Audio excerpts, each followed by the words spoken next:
Hello, everyone, and welcome to the Mysterious Worlds. I'm your host, Paul Rook, and as you can see in the studio, I'm joined by Mark Manley, the alien guy. Hello, Mark. Oh, I do. I take it this is a new adventure for you guys. Absolutely, new show. Just while Kerry and Richard are on their sabbatical, keeps me a bit busy.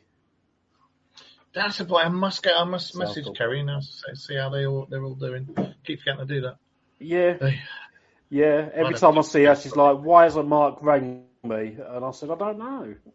I've just had a lot going on lately, so yeah. Fingers crossed. After tomorrow, all will be okay. So this Mysterious Worlds, what we talking about? The contents of your label or what? Well, yeah, I just thought the Mysterious World covers everything, doesn't it? Paranormal, mysteries, history, and everything surrounding it. So I thought the first show, we'd get Mark Manley on, the alien guy. And we could literally talk about Mysterious Worlds. Mysterious other worlds, yes. Yeah. So what's the news on that front? Because you're the specialist. There seems to be, because I do regularly go and check on whistleblowers and certain other places where people give testimonies, and there's supposed to be some base on Mars. Call it what you want, but apparently there's been a base there and one on the moon, and they've been there for. Well, they were there before we were a thought in the Earth's apple. You know, before we became, these bases were there, and we've just been given we've allegedly been given a chance to use them, and apparently we have been since the mid-50s. Whether that's a load of old rubbish or not, I do not know, because I've never been in one. But there's a lot of people saying that they've been there and that they were part of the not Space Force, but pre-Space Force that's there, and they still have a group up there in the various places. So make of it what you will. Yeah. I don't know. I have watched Iron Sky as well, so yeah. Well, it's got to be true then, hasn't it? I did see that doorway that you posted on social media. It looked like a doorway. I'll just say that. It looked like a doorway, but it was only like 2 inches tall. It did look like a doorway, and then the way the shadows were going, and everybody was going, no, it wasn't. It was a rock. It was a shadow. No, was it? Bollocks. It was definitely an opening, and you could see the ceiling bumping and going down, and the way the shadows were going. It was something. What it is, I don't know, but it was definitely something. Yeah. Well, I see your other co-host is in the chat room. So, hello, Wayne. I can't see, actually. Let me come out of there. No, can't see anybody in there. Terrible.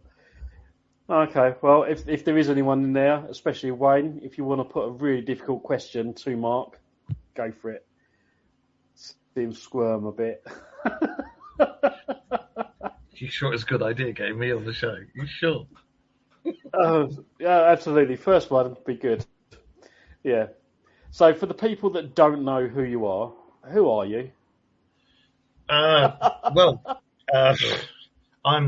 the Alien Guy. I own the Dark Mirror radio show, and I co-host it with Wayne Seddon, who writes his scary books and does Spookanori, and there's another thing he does, and I can't remember what it's called. Yeah, he does lots and lots of things. But yeah, we present the Dark Mirror show together. And we try and go all over the place and try and do things and investigate places, like when we went down to Wrensham Forest last week and got bitten to death by these bloody big red things. Yeah, that was a disaster. Yeah, I see that. And I went to Wrensham Forest, and Kerry and Richard nearly killed me. Did you go to the UFO? At the time, I was. We looked for it. We parked in one of the car parks. then walked like 50 miles around the site, got back to the car. At that point, I was in so much pain. I said, oh, no, stop this for a laugh. I'm going to stay here. And then they found the UFO thing about 2 minutes away. Yeah, there's one of the car parks that we go to. Wayne's got it on his sat nav, and you go and park there, and you literally come out the car park, go across the road, and you walk down for about 5-10 minutes, and you're there. And that's it, you find it. But that's probably the same car park. Yeah, but we all know about you parking up in car parks, mate, and it wasn't for going UFO watching, talking. But, you know... believe me, it was a weird place. It nearly killed me. And then as I was sitting in the car park, some other bloke pulled up next to me, so I locked the doors and rang one of my friends just for a bit of safety.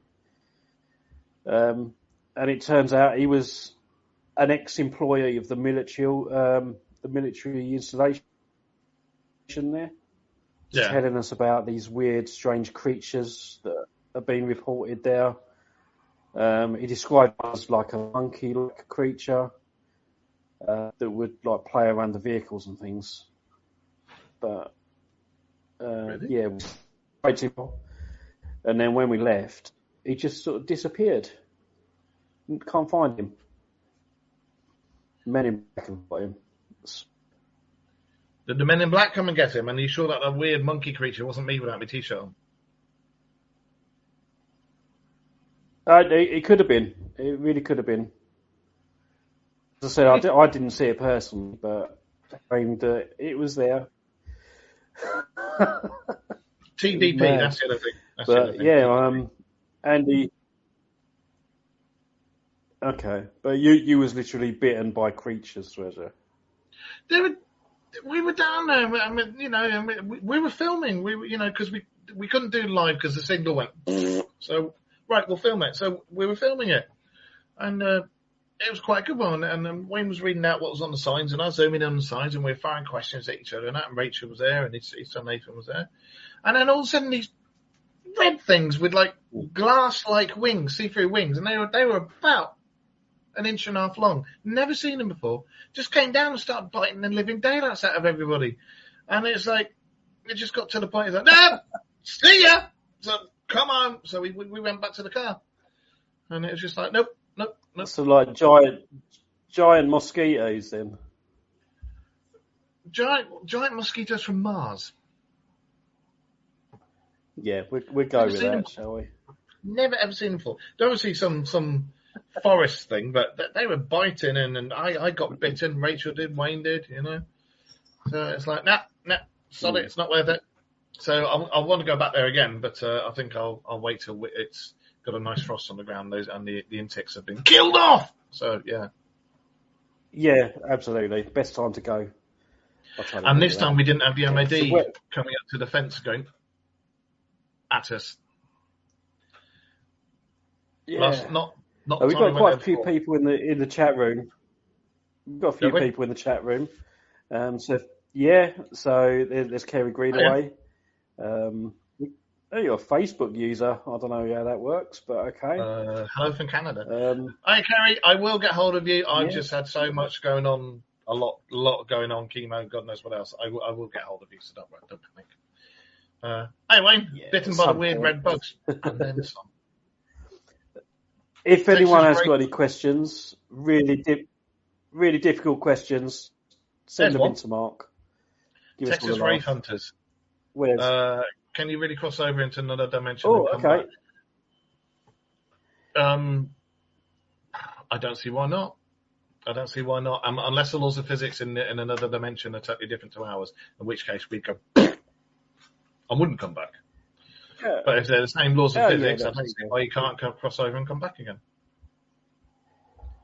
Yeah. You look at I was going to say, if you look at all the Native American legends, or if you look at the old Gaelic legends, I mean, I'm Irish. If you look at the legends about the Tuatha De Danann, and Kerry and I did a show on it, Wayne and I've done a show on it years ago, and they have doorways, and you've heard about thin places where, at certain times of the year, including Halloween, certain spots are thin, and you can walk in and out. Well, if you look into all the Native American legends and stuff, they talk about the doorways where they'll go in, and they say they call it like the Old Land or Spirit World or even Nirvana, and you can come back. And they talk about you go in there at certain times, come back certain times, and yeah, I don't see why not. I really don't see why you can't do. Just because we've got jets in the sky and big buildings and stuff, those places are still here. Just got to find them. Yeah. Well, that's it. I mean, even I've heard rumours that Merlin used to use portals in Stonehenge. Did I say you could use my real name? Stonehenge. No, but I don't care.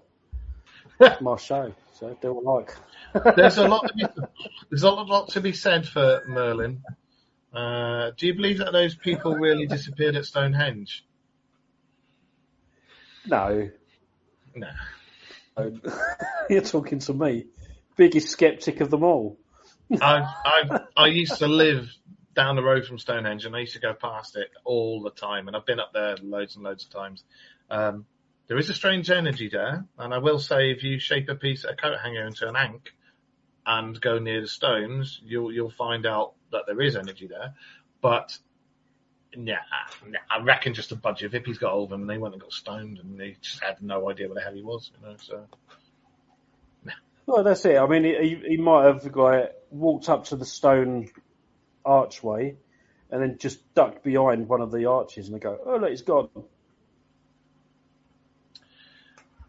I wouldn't like to dip behind one of the arches. They belong on the radio and not out in the real world. Can you imagine that going on the Paranormal Hunt and all you can hear is...